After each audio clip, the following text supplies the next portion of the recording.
உங்க நம்ம டிவிக்கு மறுபடியும் ஆட்சி அமைக்கணுமா? மறுபடியும் ஆட்சி அமைக்கணுமா? சாரி, இப்ப ஆட்சி அமைக்கணுமான்னு கேட்டேன்.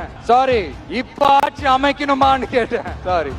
தேவையான தீர்வுகளை யோசிச்சு உறுதியா எங்க தேர்தல் அறிக்கையில சொல்வோம் சாரி. அவருக்காக ஒரு மணிமண்டபம் கட்டுவோம்னு வாக்குறுதி நம்பர் 456. இன்னும் நிறைய தொழில்கள் செய்யற ஊரும் நம்ம நாமக்கல் ஊர் தான். தமிழ்நாட்டு மக்களுக்கு உணர்ச்சி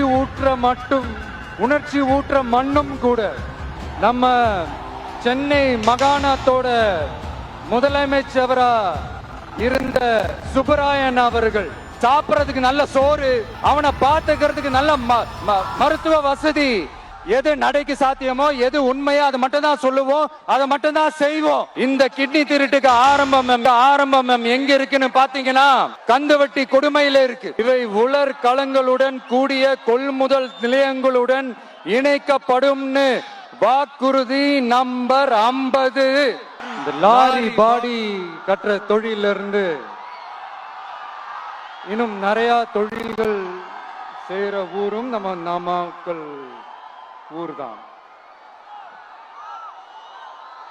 அது மட்டும் இல்ல, நாமக்கல் மாவட்டத்தோட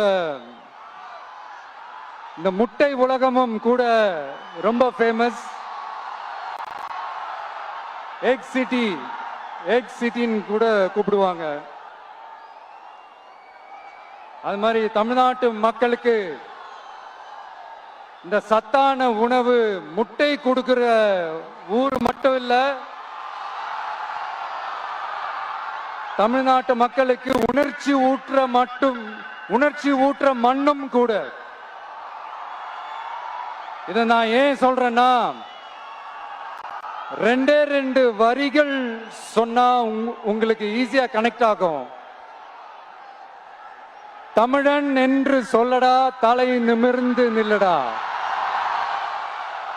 எப்படி? தமிழன் என்று சொல்லடா, தலை நிமிர்ந்து நில்லடா. இந்த நாடி நரம்பெல்லாம் ரத்தம் பாய்ச்சுற இந்த வரிகளை எழுதினது யார் தெரியும்ல? யாரு எழுதுனா? விஜயகாந்த் சார் சொன்னாரு. நம்ம அண்ணன் கேப்டன் அவர்களுக்கு மட்டும் இல்ல, நமக்கும் சேர்த்து எழுதின இந்த வரிகளை யார் எழுதினது தெரியல? நாமக்கல் மாவட்டத்தை சேர்ந்த மேகனூர்ல பிறந்த நாமக்கல் கவிஞர் திரு ராமலிங்கம் பிள்ளை தான், அவர்கள் தான். அடுத்து தமிழ்நாட்டு மக்களுக்கு இந்த இடஒதுக்கீடு உரிமையா வழங்கினதும் இதே நாமக்கல் மாவட்டத்தை சேர்ந்த திருச்செங்கோடு பகுதியில் இருக்கிற ஒருத்தர் தான்.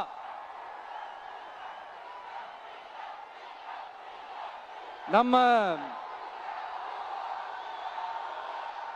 சென்னை மாகாணத்தோட முதலமைச்சரா இருந்த சுப்பராயன் அவர்கள். அவர்தான் அந்த மாபெரும் மனிதர். மக்களுக்கு இடஒதுக்கீடு உரிமைய வழங்கினதுல இவருக்கு மிகப்பெரிய ஒரு பங்கு ஒன்று இருக்கு.